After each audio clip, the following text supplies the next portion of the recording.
And we are live. It is Chosen Wisdom Football. I hope you are well. I hope you're having a great day. It is your Fallout show. This is your Monday Manchester United or football Fallout show where we talk everything there is about Manchester United. We talk about the game. We talk about the aftermath. Who said what? Who did what? Why? Who? Where? When?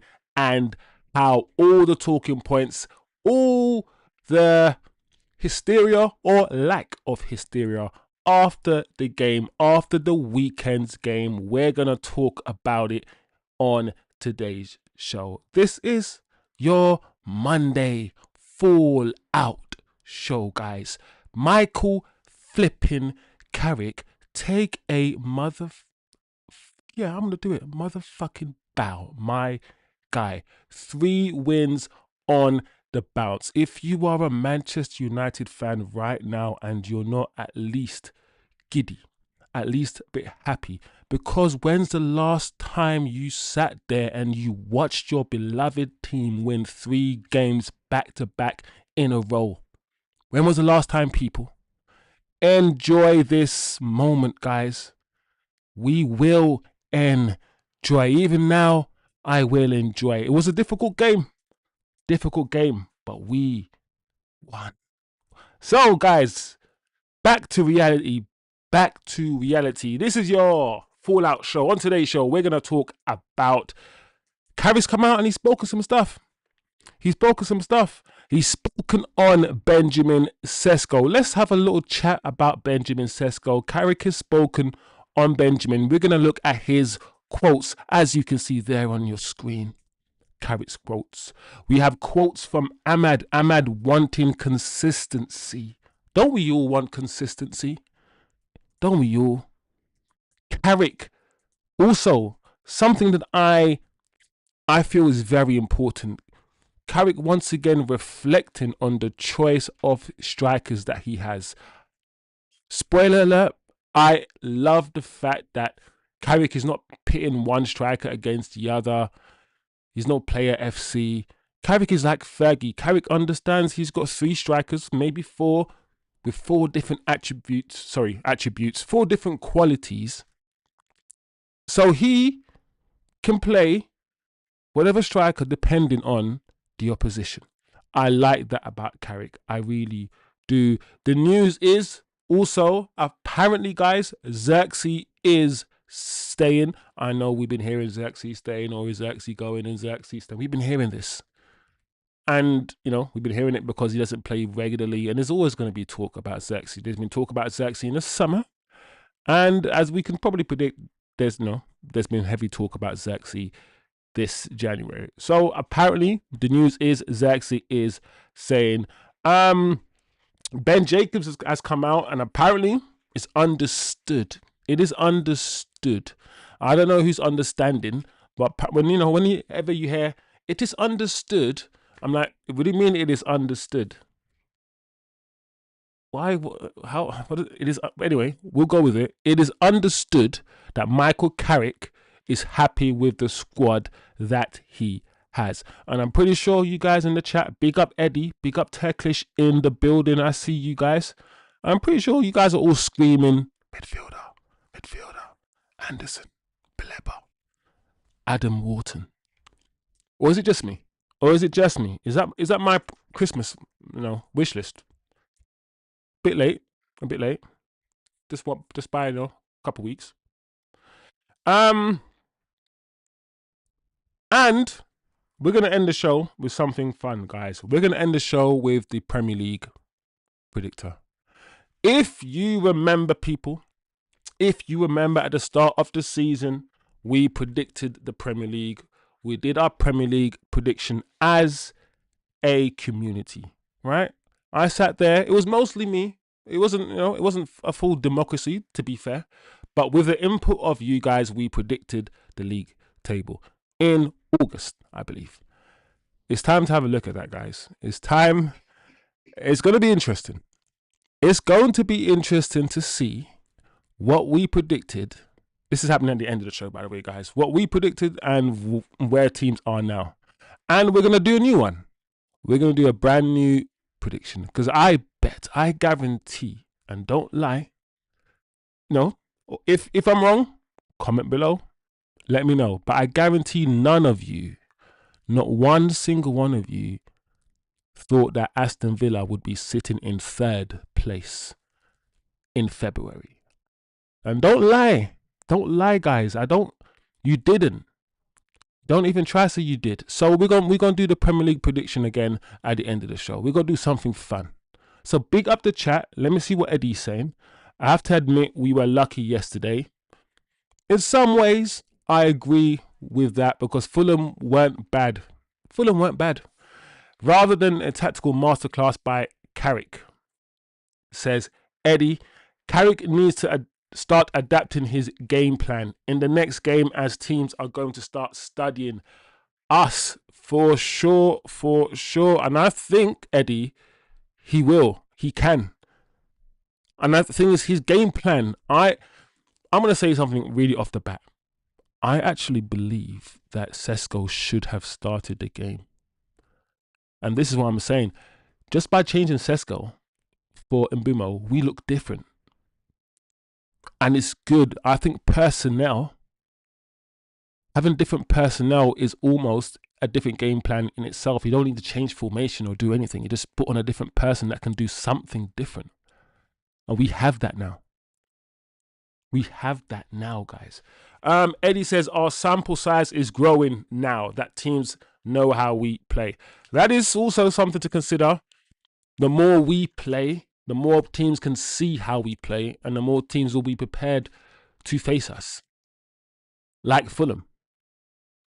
But this is where I said, if you match teams physically, athletically, the only difference will be your technicality. Let our better players. We bought the Cunhas and Mbumos for the games like Fulham. We have better players. Anyway, Carrick on Benjamin Sesko. This is Michael Carrick People's post-match reaction. He's talking about Benjamin Sesko and the header. He's basically saying that's the life of a striker. Even if I don't know much about it, you have to be there to take the chances, and sometimes you miss them. But we've done good work these last few weeks. The coaches have worked a lot with Ben, and the fact that he manages to keep his cool to score after he missed the chance shows he has character. It was a fantastic finish. He'll remember that for a long time.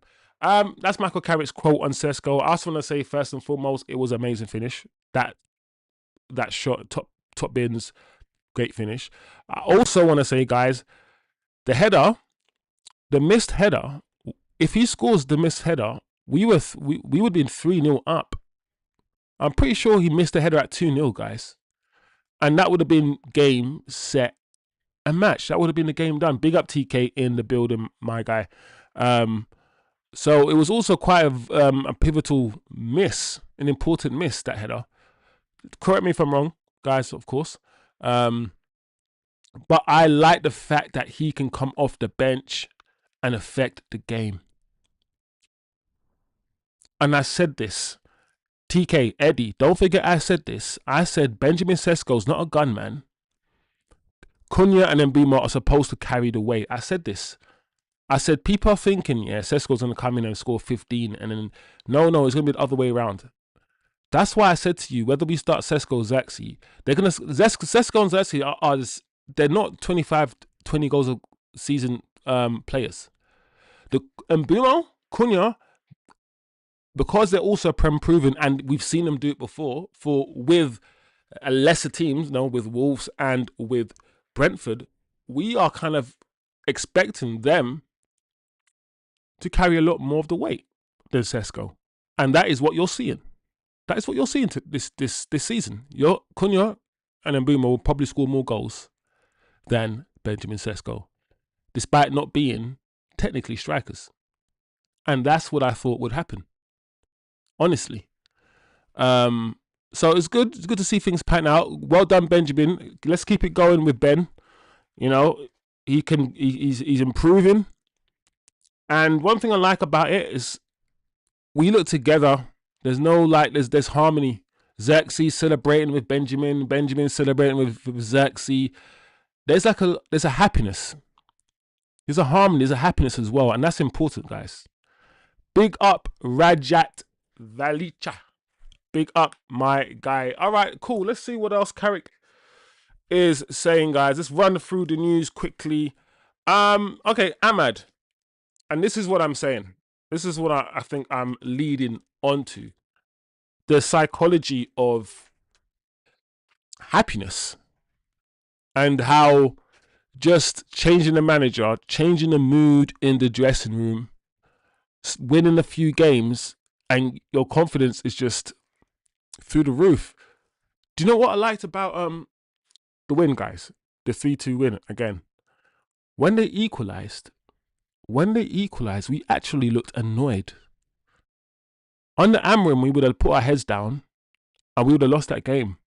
When they equalized, we were like, when we were like, how dare you equalize? It was more that kind of response. It was like more frustration and annoyance, and as we went and scored straight away. We're beginning to be a different team. We're starting to maybe be a bit more resolute, guys. Anyway, Ahmad goes on to say, everyone was happy in the dressing room. We have to maintain high standards and win every match. That's what Manchester United is all about. If we want to play in the Champions League, we have to win every match. There you go. High standards. That's what I love about Ahmad. He maintains certain standards. You know what Ahmad is going to give you. He's not going to drop below a 6 or 7 out of 10 in any game.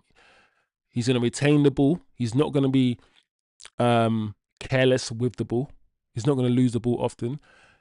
I do want him to score more goals if he can. But as long as we win, I don't really care. But ideally, 1 or 2 of those, far post curlers goes in the next, 4 games or something. He scores, I think he's due. He's due a goal, Ahmad.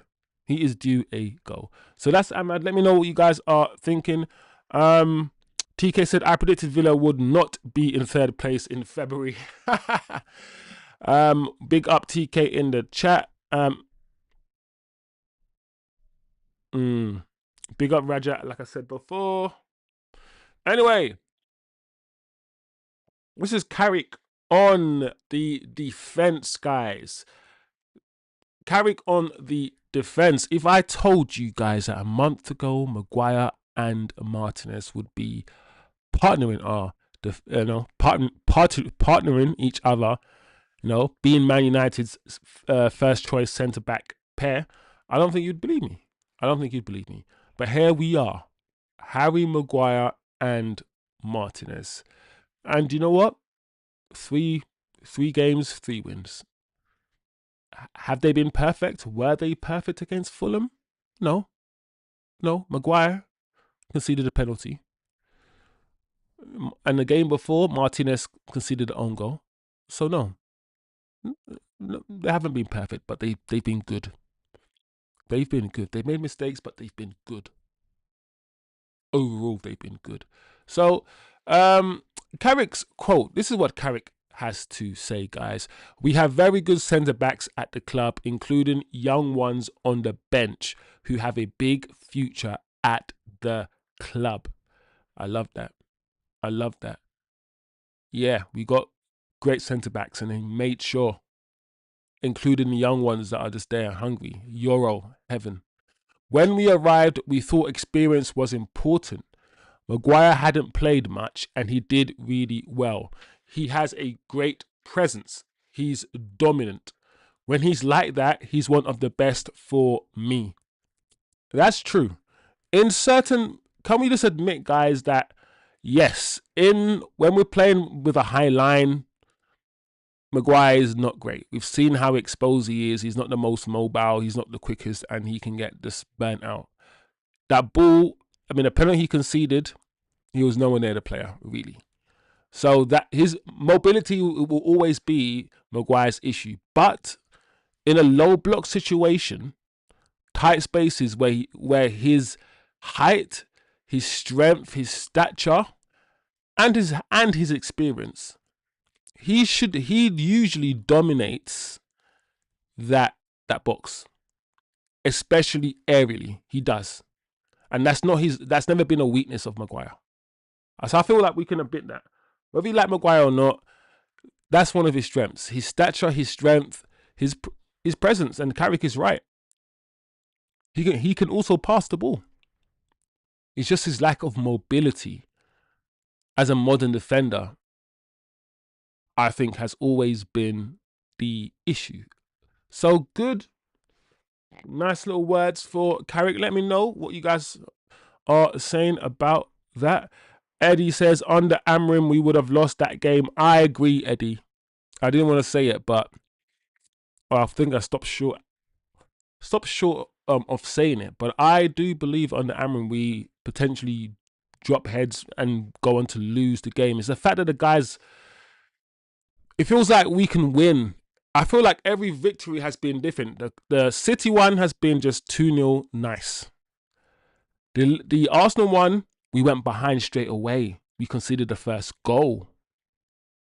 Then we scored. Then we went ahead. Then they equalised. I felt like we felt every kind of situation. Trying to score the equaliser.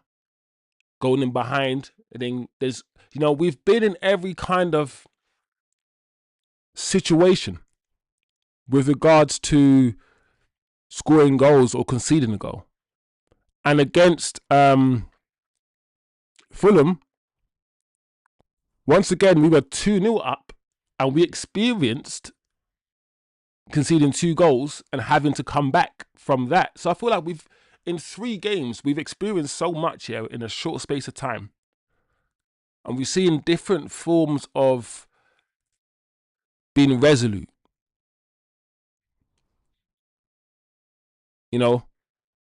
If that makes any sense. Different tests within one game. Because of the fact that we have to go behind and then we equalize and then the team went ahead and then we have to go, do you know what I'm saying? Proper stretching us. So I know the sample size is small, but at the same time, I feel like we've seen this team do a lot within these 3 games. Anyway, moving on, guys. That's what I'm saying. That's what I think anyway. Zirkzee, I don't know if you guys are interested in this, but once again, Ben Jacobs on the United stand is saying that Zirkzee is all good. Manchester United were never going to be accommodating to a player wanted minutes ahead of the World Cup if it left the squad short. Joshua Zirkzee is at the moment a squad player, but it was the club's decision to block any move. However, Zirkzee has had a good relationship with Carrick since day one and offers something different to the other forwards. Very, very interesting. They're really going strong with the club would not allow it. The club blocked anything. I'm like, okay, cool. I hear that. I mean, you didn't have to word it the way you've worded it, but I get it. Yeah, he's not going anywhere. That's it, guys. He's not going anywhere. I think it's right. I mean, what's going to happen? There's no time. Zirkzee probably will potentially move on in the summer. Let's see what happens, because at the moment we are playing Brandon Bumo, but I don't think Brandon Bumo is a forever long-term thing. Brandon Bumo playing up front is something we do, in my opinion, must. It depends on the game. If the game requires it, yes. If not, play Sesko, play Zirkzee. Simple as that. And I think that's what Carrick, that's what Fergie's like, and that's what Carrick is also going to be like. That's what all managers should be like. Yeah, you're going to have your favourites, but also be smart. Don't be blind. Anyway, that's Joshua Zirkzee. My guy is staying for now. Let's see how Carrick uses Zirkzee, because we're going to go on to talking about it, TK, and you guys, Eddie. But the way that Carrick has spoken about Zirkzee, he speaks as if, yeah, there is going to be some games where he's going to utilise him. because he understands that, maybe low block, holding the ball up, whatever. That's what Zirkzee does, bringing others into play. Carrick said it himself. He already profiled Zirkzee. He profiled him perfectly. He spoke about his traits, and then some games we're gonna have Mbeumo, who's very explosive, runs the channels, give defender a hard time in that sense. And I think Sesko can do a bit of both. Zirkzee can, but Sesko can do it more. Sesko can do the more running in behind than Zirkzee can. But Sesko's hold-up play is not bad either. Every now and again, he might miscontrol the ball, and every now and again he can look a bit clunky because he's so tall. But usually Sesko, his touch is usually nice. They've tried to call him the mini Ibrahimovic or whatever they try to call him. So, yeah, I like Sesko. I've always said I like Sesko. I've got time for Sesko. I want to see him develop. And I think he could be a striker for the next 6-7 years. Let's see if Zirkzee gets game under Carrick. But like we said, he might move on in the summer. Yeah, and if he moves on in the summer, it should be, do you know what? We understand the kind of player you are. We understand the kind of footballer you are. You're good. You're technically good, but maybe not right now for Man United. Or whatever it might be. Sometimes we just need to be that way when it comes to footballers. It's not everything, someone's flopped or all of these things. Sometimes things are just not the right fit, Big up Shivs in the building.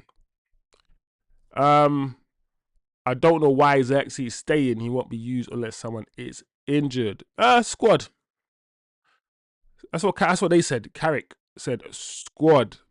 And I'm from a time where we had 4 strikers, so I'm good.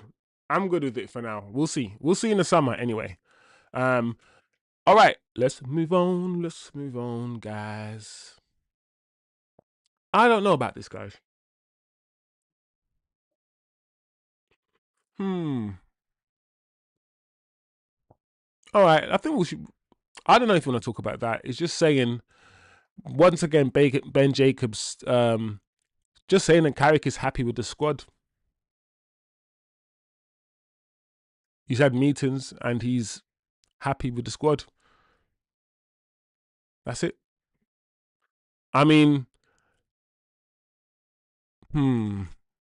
What do you say to that, people? Now, this is Ben Jacobs. Apparently, Carrick is happy with the squad. But if you are, but it's strange because Michael Carrick is not the permanent manager. So let's just play this out. Let's say you're Michael Carrick and you weren't happy with the squad.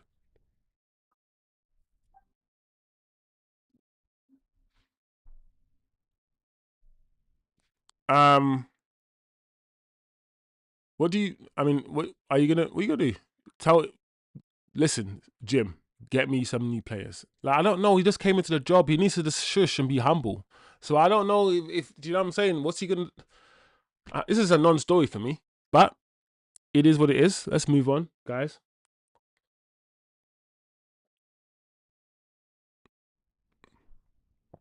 Once again, we spoke about this, and they're putting this out again. They're putting this out again to remind us why they're doing this, guys. Why they're putting this out again.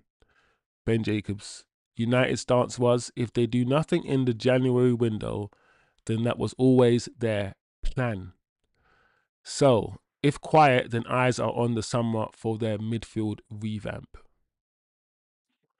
And then it says, or then Ben Jacobs says, the club also have to be compliant with PSR this season without European football. So also reminding us that maybe we couldn't splash the cash if we wanted to anyway. It's a very weird thing for Ben Jacobs to say, I think. I don't know. What do you guys say? Think?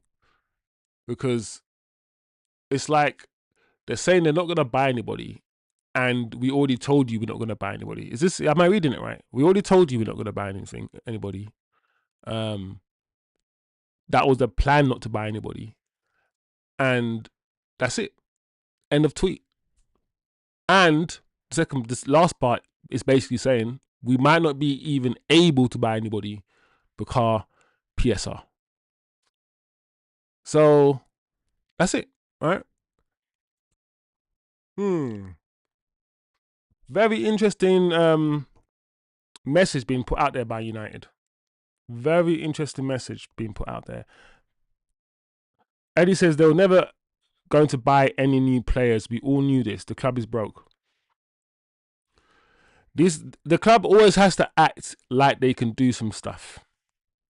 They always got to stick their chest out, the club. And, always. We have 14 Premier League games left. No other games. No need to panic buy and overpay. Wait till summer is best. Also, TK, are we finishing the Champions League spot? Are we getting that Champions League money? Hey, yeah. Because I don't know, guys. I don't know, because we got to think about Aston Villa. Because Aston Villa, are we sure Aston Villa are going to finish in the top 4? Let's talk about it.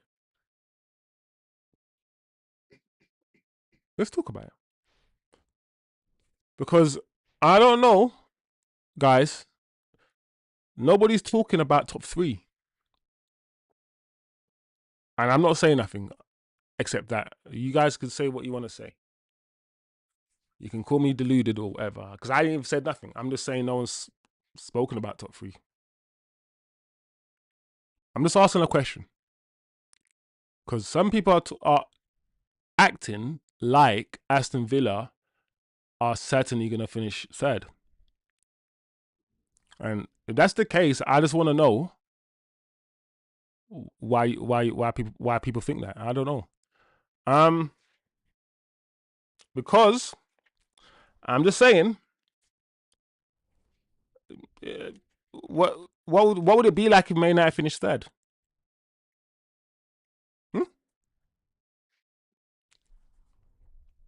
I'm just putting it out there. It's a question. Just a question. Because I don't know. I don't know, guys. All right. Let's look, yeah. Let's look at our next fixtures. We've done the news, guys. All right.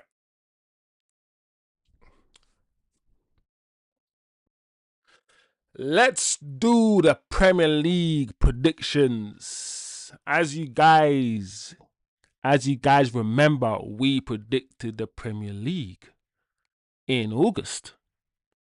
And I'm just going to say, I predicted Liverpool to walk the league, especially after the new signing, especially after I found out that they were going to get Isak. I thought the league was done in August. A lot of people did.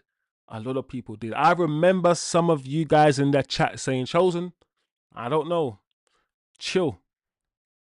But I honestly thought, really, Isak and Ekatike and Verts, Frimpong? What? No way. So listen, the season's not done yet. It is only February. 14 games to go. Still a lot can change. But we are going to talk about what we predicted before.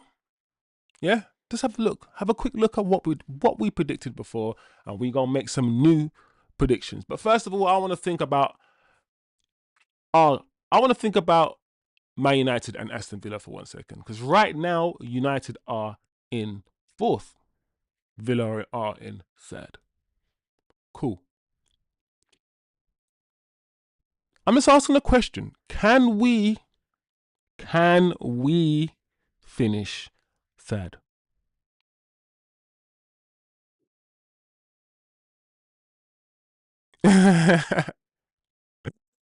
TK in the chat. No, I love that comment from TK in the chat. TK is basically saying, well, finishing 3rd is one better than 4th and one worse than 2nd.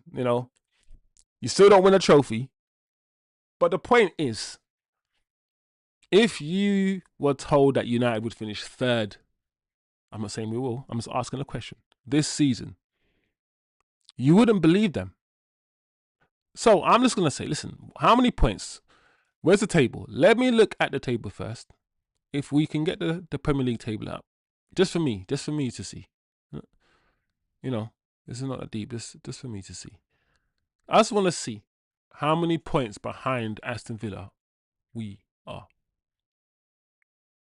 Cool.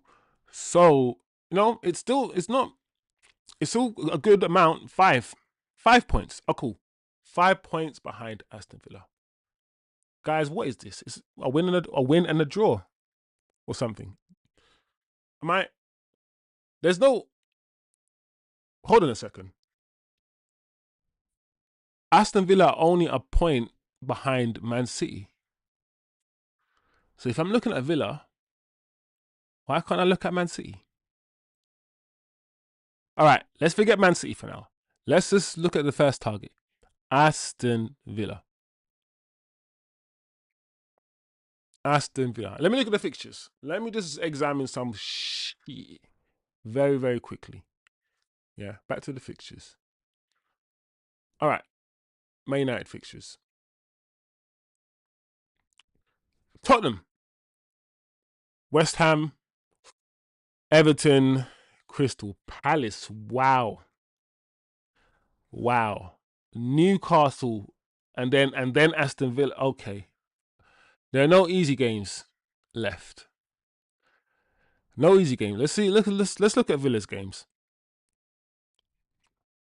Bournemouth, Brighton at home, Newcastle at home. Well, that's FA Cup. Leeds at home. Leeds United at home. Wolves away. Villa got Wolves and Leeds in their run. Oh, guys. Okay. All right. Now that I've seen the fixture lists, yeah,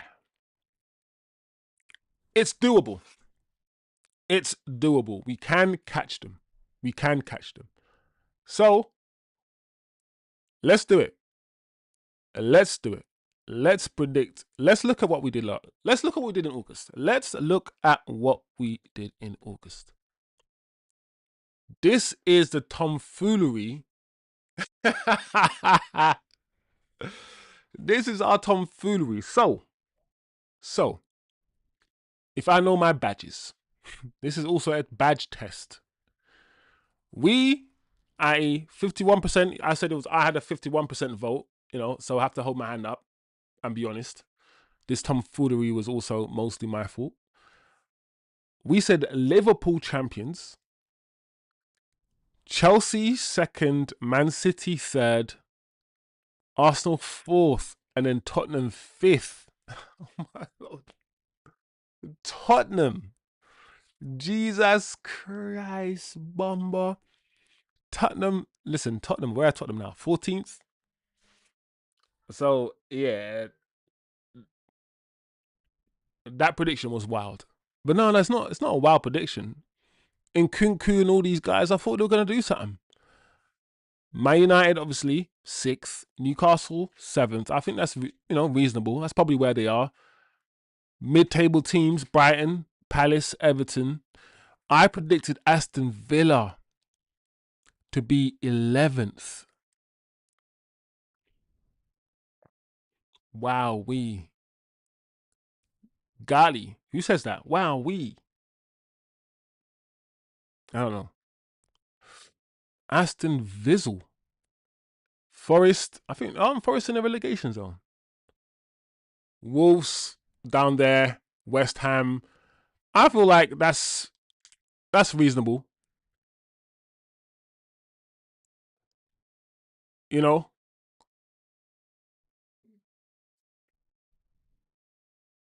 Big up Kamali. Big up Kamali Carty in the chat, people. Hope you're doing well. My guy. Just doing some predictions, man. This is, like I said, guys, this is what we predicted. We are way off in a lot of these. The Aston Villa one is atrocious. But 14 games. The Chelsea one is interesting. I thought Chelsea were going to do something, man. When they bought Delap, then they bought the guy from Brighton, the Brazilian. My mind's going to go blank with all these. But Chelsea were moving crazy in the transfer window. Even after buying Garnacho, I was like, do you know what? They might do something. They might do something. I didn't rate Arsenal at all. But Arsenal look like they're going to, like, they're flipping it. Look where Tottenham, I predicted Tottenham to finish 5th. There is no way on this planet that Tottenham are going to finish 5th. No way. Not a chance. So we have to revise this. We've got to revise this shit. This is some. No, I can't. No, you can't. I can't do that. It's not tomfoolery. Hindsight is beautiful, guys. Let's just say, yeah, can we admit that we.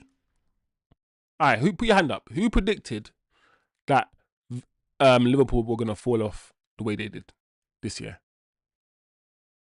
Nobody.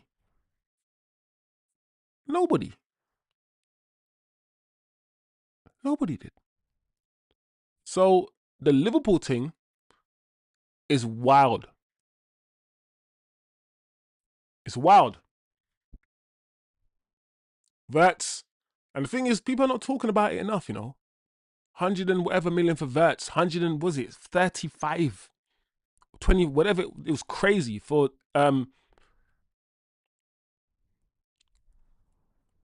Isak. And the thing is, if that was our club, can you imagine, yeah, we bought a player for that amount of money and he was performing the way Isak was performing. Can you imagine how the media and what the media would be like? Can you imagine, yeah, if we won the league, Man United won the league, yeah, and then spent 400 to 500 million, about 450 million on players, only to be sitting in 6th or wherever they're sitting right now? Can you imagine how we would be hounded, bro, by the media? I want to take this opportunity to understand that we're just, it's our size. We're a big football club. I get it. But my word, it is different when you're Man United. All the major teams across the world are underperforming. What is going on? What's the reason for that, Kamali? I want to hear some theories. What's happening? What's Sausage saying? Yeah, who predicted Sheffield Wednesday would be sitting in? Sausage. All right. So that was, take a snapshot of this silliness. This is what we predicted. Like I said at the beginning of the season, we gonna do this again.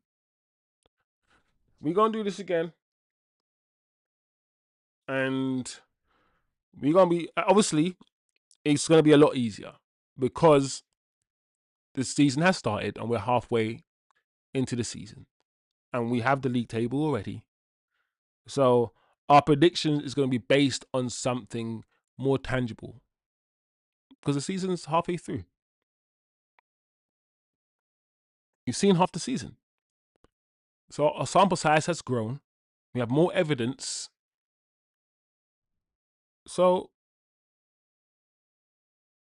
what are we saying, guys?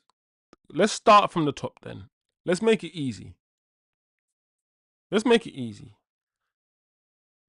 Can we agree that we think Arsenal are going to win the league?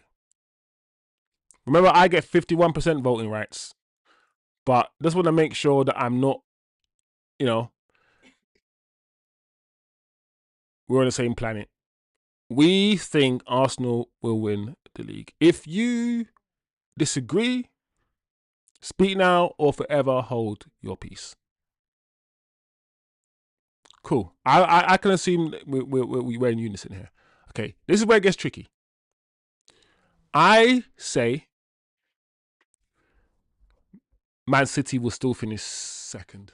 Oh,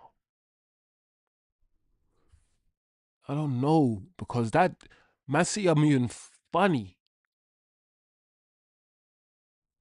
All right, let's not procrastinate. I say City unless I had two objections. We're gonna go with City.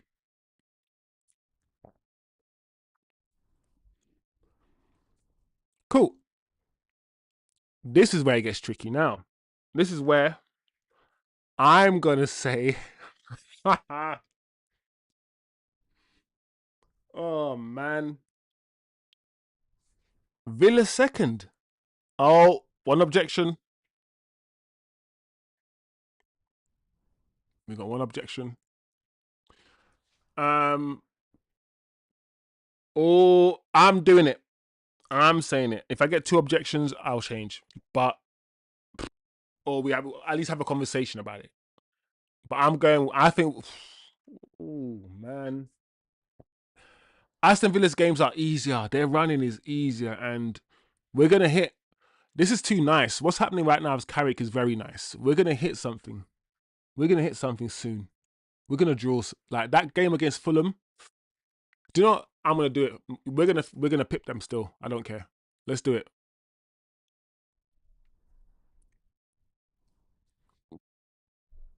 Oh yeah, Sausage agrees. United third. TK's objected. United fourth. I feel like we can do it, guys. What the hell? Is that Burnley? Is that Burnley? Who's that?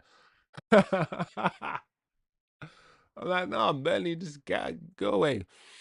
Um, oh, Sausage said United third, City fourth. Is that two objections for City? Hmm. Oh, Kamali said it's cold here, but we're good otherwise. Big up, Kamali. So I didn't see that message, bro. I didn't see that, man. Hmm. All right. Cool. All right. All right. All right. Okay. Cool. Cool. Cool. Ooh. Mm, mm. Okay. City will fall to fourth. Says Sausage. Mm. I just feel like Sausage. I feel like I can hear you, but I feel like Tottenham were lucky in a way to get those two goals. They were rubbish. And I hope that with Gahey, and they're always going to score goals, right? But with Gahey, I hope they can just not. I don't know. That's a content. City is contentious. Yeah.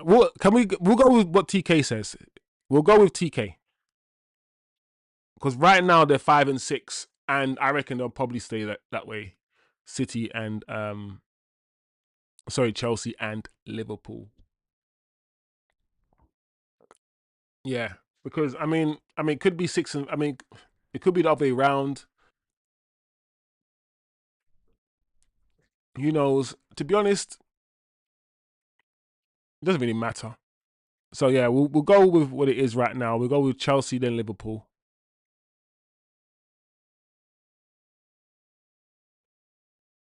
Ooh, um, yeah, I might just go closely with what is already there. So, Liverpool right now. It's Brentford. Right now is Brentford, and Brentford are on a decent run. But I don't know if Brentford are gonna stay there. I'm not. Fulham impressed me. Hmm. I'm gonna go. Yo, big up Ivan in the chat. I'm gonna go Fulham. Um. Hmm.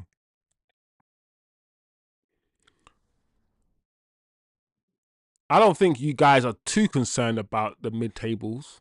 But if anything sticks out, anything looks funny, let me just let me know, guys. Um. Hmm. I'm gonna go Everton, Brentford, Sunderland.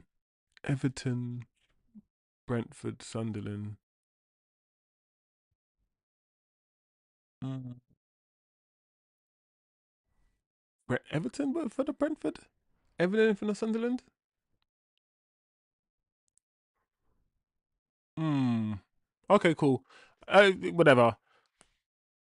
Yeah, TK, you're right. That's what I'm saying. I'm struggling here. I feel like I'm just gonna speed it up, TK, and just be like, because it's. I'm not gonna lie. It could be like anything. It could be anybody. I don't know. So I feel like the only thing that matters from this point is the relegation, the bottom three. So I'm gonna speed this up, yeah, so we can get to the more to the bottom three. Sunderland. What else do we get? I said Newcastle, Newcastle, Bournemouth, Brighton.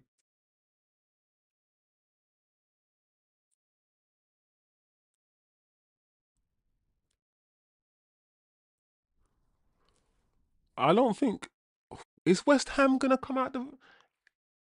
All right, this is the question I'm probably gonna need because at the moment, guys, what we saying? Wolves are done, so let's put Wolves at the bottom. They're relegated. Like I don't even understand the point of Wolves right now. Like Wolves are atrocious, and the fact that they got points against us, Amorim deserve to get sacked twice. So let's do that. Um, and Burnley. Let's put Burnley down there. I think Burnley are more or less relegated as well. Turquoise, yeah. The question really now, guys, is are West Ham gonna do something? Are West Ham going to do something? Because if West Ham are going to do something, then the scrap between Nottingham Forest and Leeds is going to be interesting.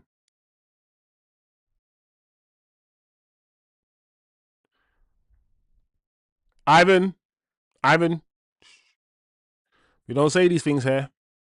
Not too giddy. I already listen, Ivan. I already spoke about us pipping Aston Villa for the third spot. I said, why not? Why can't we? We don't want to be talking about second here because let's let's just chill. Let's chill. All right. It's I don't know. I'm gonna go Tottenham. Tottenham are gonna finish. Tottenham are crap, bro. I don't rate these guys. So, but put Tottenham, then put yeah, Brighton after Tottenham, Palace.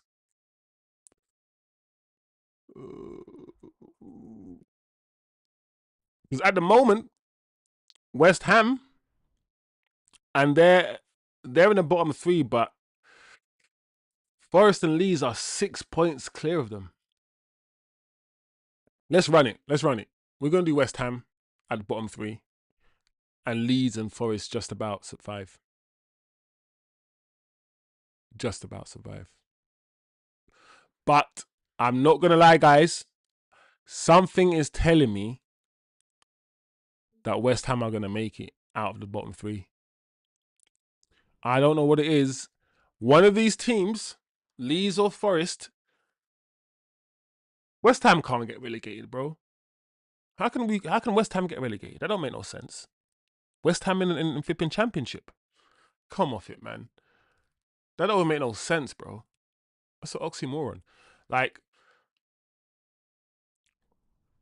Leeds or Forest, one of you guys are gonna have to flip and switch because I could see. Yeah, cool. 6 points, 2 wins. What? 14 games. It's possible, guys. I don't know. That's what I'm saying. So let's just see. Are we gonna both up? That's it, guys. Before and after. Are we in agreement? Are we at least in about 80% agreement?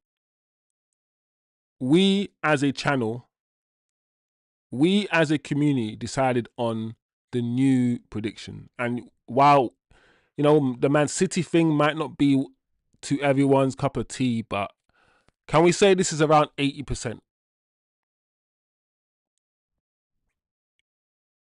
The West Ham, I think West Ham can do something. but I'll just leave it there for now.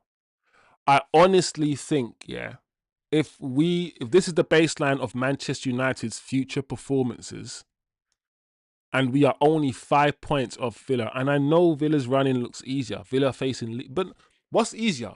Leeds don't want to get relegated.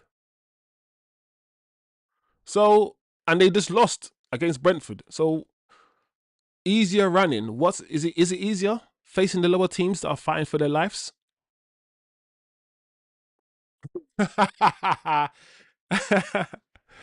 um, I don't know. I think the 5 points gap between us and Villa, the way that we are playing, can be closed.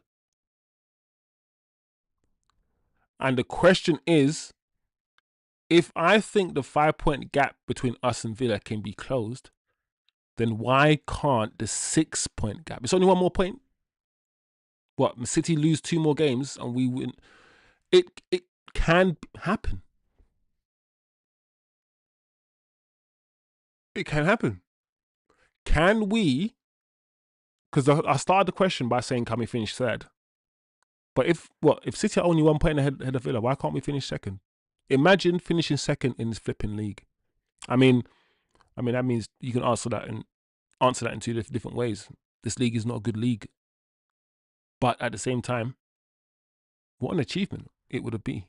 It would be after the start we've had, after all of that, after the season we would have had, the whole Amrim thing, sacking the manager midway through a season, all the turmoil, all the suffering. Also, this is what I've always said.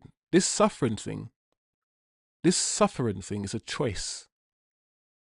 The suffering thing is a choice because we only had to suffer because of the change in system, mostly.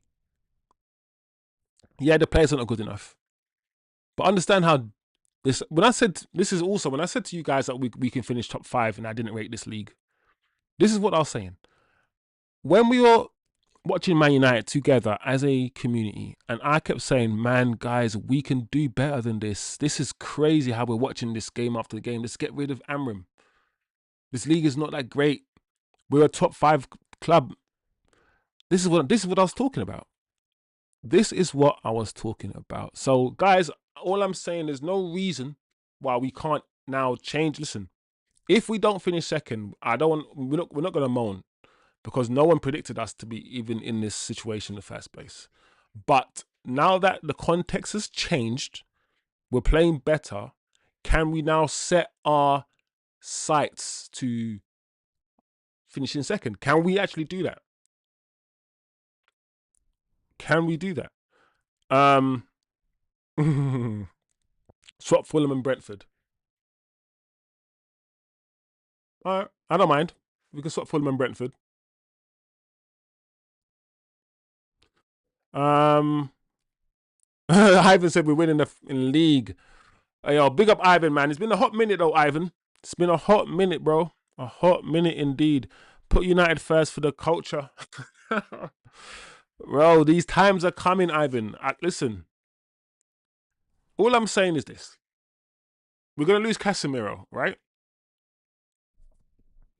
And Bruno should leave, not this season, maybe next season. And Ugarte, probably will leave in the summer. We only have one central midfielder, and that is Kobe Mainoo. This summer, we absolutely have to buy at least 2 midfielders. One of them will be Anderson. I have knowledge. And the other one we hope will be Baleba. Those 2 are the 2 that we are going to push for in the summer the most. I feel like we all know that, but I'm more confident now that those 2, and you know what? That's fine, fantastic. And the reason why I like those 2 is because they're both box to box. I think we might be going in an age where all your midfielders need to do everything. I feel like we're going in the age of football where everyone has to do everything or be able to do everything. So in your midfield three might just be three box-to-box midfielders. Look at Newcastle in a way. So while I like Adam Wharton, I love Adam Wharton. That's that's sort of in the mode of Michael Carrick in a way. Do you know what? I'm almost talking myself back into preferring Adam Wharton. I'm talking myself back into it. But I'm looking at how football is right now. And the Anderson sort of dog back box to box profile against the more Adam Wharton sit back, sort of dominate the ball, possession, keep the ball, sort of Carrick type. What profile is more in demand at the moment, and what profile is more easily gettable? I don't know. What's Ivan saying? It's been a while, man. Hope all of you been well. I finished med. Boom! Boom! Is it doing it? I don't know. Finished med school. I like to hear that shit. There you go, bro. Finish med school. Well done, Ivan. United is back. He finished med school. Life is good. Time to smoke the chickens. Hey, hey. Big up, Ivan. Big up, Ivan. Finished man. Finished med school. Big up, Ivan. Liverpool was fifth. Ah, look at the odds. Big up, Ivizzle in the bizzle. Yeah, man. So that's it, guys. We've locked it in. We've locked it in now. If you're not here today, oh no, Sausage says Palace might go down.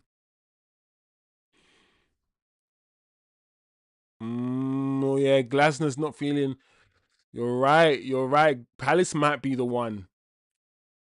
Let's look at the Premier League form. Let's look back at the table, because maybe the Premier League table can tell us the form as well. Because guys, so many games happen, yeah. Because Palace, yeah, are actually not in good form. Let me see. Let's go Palace fixtures. Let's go. Let me quickly look at Crystal Palace fixture. Let me look at my phone, actually. I don't need to. Crystal Palace fixtures. Crystal Palace fixtures.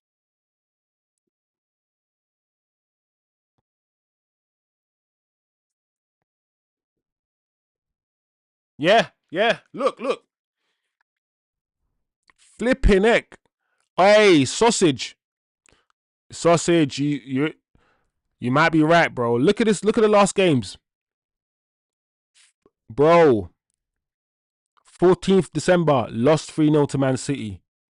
18th December, drew 2-2 Europe. 20th December, lost 4-1 to Leeds.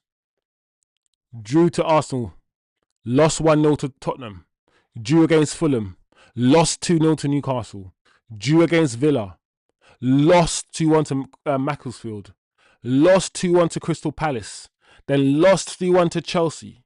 Then bro, they haven't won a game, yeah? Crystal Palace haven't won a game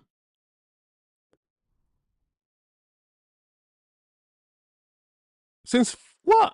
No. Yeah. Since 11th of December. Bro, sometimes trajectory is more important. We weren't thinking about trajectory. Right now, Palace are falling, and I don't know what's gonna catch them. There's no safety net at the bottom, and they're not attached to a bungee rope either. So unless they can fly, I don't know. And if that's the case, we go and say, listen, give us Wharton for 10 pence. Yeah, you need this money. We dangled a little money in front of them and said, listen, if they get relegated, we just raid them like, listen, Wolves should have got relegated. They're going to get relegated this. Thank God, actually.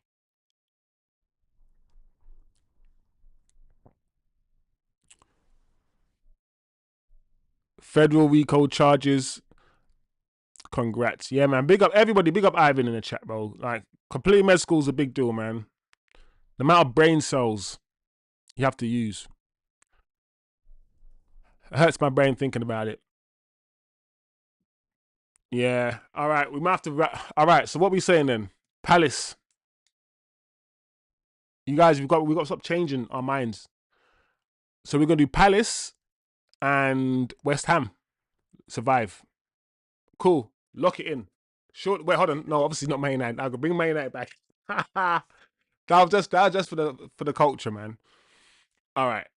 And you know what? I ain't that big headed. Let's put Man City in front of us. Let's not do that. I'm not gonna do that. Even though I asked the question, I'm gonna be a bit more conservative. Pull Man United back instead. I'm gonna be a bit more conservative. Yeah, bit more conservative, and that is the channel's prediction. That is it. We've done it.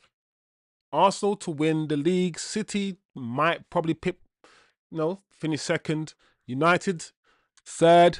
So we went from all of us predicting that we might finish 6th or 7th under Amorim, and in the space of 3 games, 3 weeks, we have now predicted from 6th to now 3rd. That is good. And if this is the springboard for next season, if we go into the summer and we do get the Anderson and we do get a Baleba to replace Ugarte and Casemiro, and our midfield is those two and Kobe, then listen, let's see. Anyway, guys, big up the chat. Big up the chat. Thank you for taking part. It was fun. It was fun having a chat about this stuff, looking back at what we did, our predictions. Some of them were wild, but a lot of them were actually, I mean, the mid-table teams, who knows? There's not a lot of points between there's like 5 points between 7 teams or something. So who knows, guys? But I think we did well.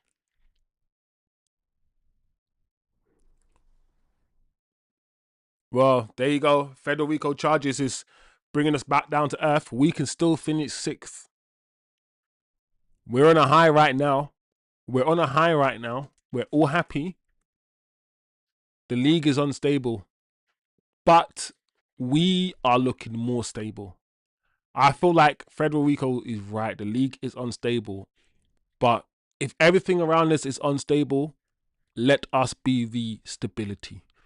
And I feel like we are now reaching a point where our performances are becoming, or seemingly becoming, more consistent in terms of the fight. We're at least fighting and matching them. And once we do that, it's our special players that are smashing it into the top corner. The difference between us and the teams that we played is that we're smashing the ball into top corners and into bottom corners and in roof of the nets on counter attacks. That's the difference. If we match the teams, let our technical ballers, make the difference. And I feel like that's what we're doing right now. And that's why I'm confident. I'm confident because I feel like we're approaching a baseline. I feel like Arsenal have a baseline that they don't dip below. And I feel like we're getting that. We're getting that. Anyway, TK's right. I agree. I think we have finally become a team that nobody wants to play right now. Yeah, imagine from 4th and 6th is only 1 and 2 points. Yeah, you're right. You're right, bro. You're right. You're right. You're right. Calm heads. Calm heads. But also TK is right. We are becoming a team that nobody wants. Before, everybody wants to face us.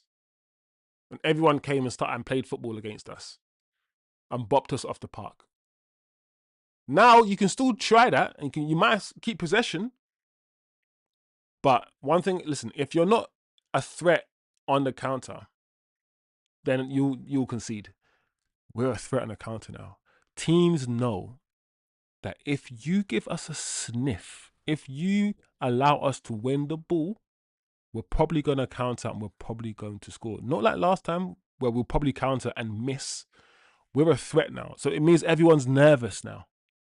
Teams are nervous. So big up the chat. Onwards and upwards, as we always say. Today's MVP is Ivan for finishing med school. Once again, Ivan, big up, man. Big up. Massive achievement. More important than, I don't know, would you call it, would you say it's more important than Man United? I don't know. But, more important than football, probably. Most definitely. So big up, guys. Big up the chat. We've done our predictions. This was, of course, your Fallout show for the weekend. We have Tottenham at 12:30 on Saturday, guys. We have to slap these guys in their heads. For some reason, and I don't know why, Tottenham have gone from being that club that we whoop and we slap around like a little brother. Yeah. They've gone from being that to being our bogey team. How has Tottenham become our bogey team? This Tottenham, we little bro Tottenham. Tottenham's a little bro.